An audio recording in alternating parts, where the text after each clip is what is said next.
So in this video we're going to align the lasers because yesterday we found that there was a bit of a problem with the lasers, maybe a millimeter or so. So right now we are setting up the large cube that we use to check the lasers, making sure it's all perfectly level. And then the next thing we're going to do is set up the cues using the reticle from the light field. That should tell us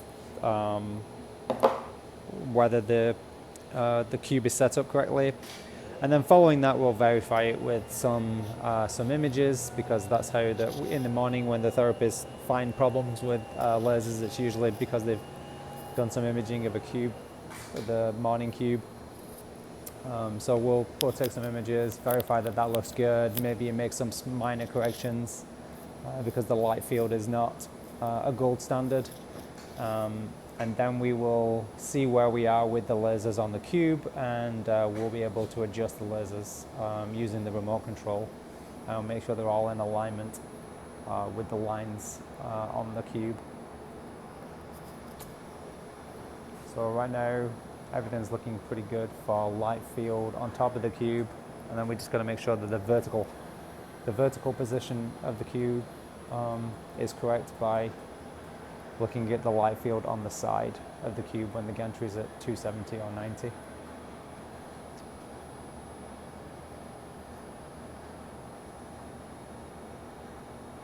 Okay, so we'll check this, maybe make some adjustments, shoot some images, and then we'll come back in here and make some adjustments.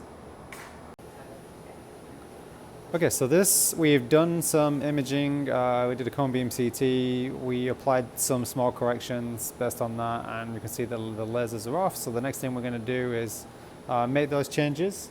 Okay, so in order to change the laser, we have to figure out which laser it is. This one's laser number 1. It's actually got a little sticker in the bottom right hand corner. And in order to get the remote control, which is universal, to move only one of the lasers, you hit select 1, and once that's done, the laser will kind of slowly flash.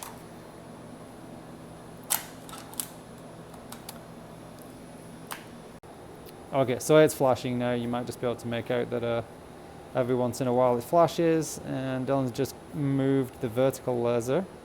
It's looking pretty good. Yeah, now we're moving the in and out laser, and that's looking pretty good. Looks like we may have a little bit of rotation in the lasers if you look at the bottom edge, but that might not be so easily fixable. It is adjustable with these lasers, but did you just move the vertical?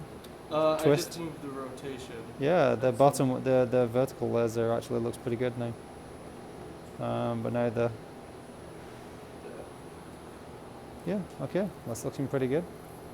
So that's how you adjust a laser. If you want to adjust any of the other lasers, you just have to figure out what number it is. So we just adjusted laser number 1. The laser on the opposite side is laser number 2. We also have a ceiling laser that's blocked by the gantry right now, so we'll have to check that one. This one at the foot of the table is laser number 4, so the one above the gantry must be 3. So I'm going to rotate the gantry around.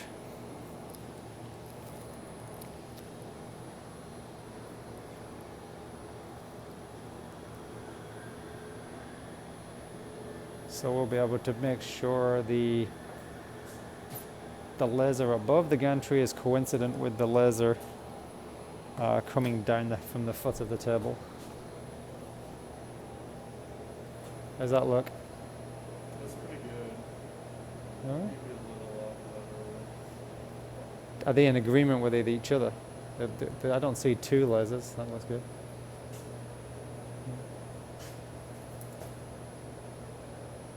Yeah, so we have to block one laser to figure out which one. That one is 3. Yeah. So 3 is now flashing a little bit.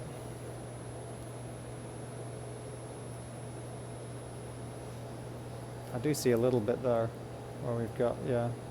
Ah, there you go, that's getting better.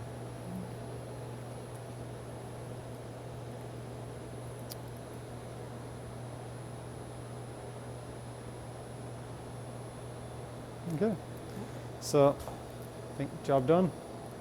So that's how we adjust the lasers.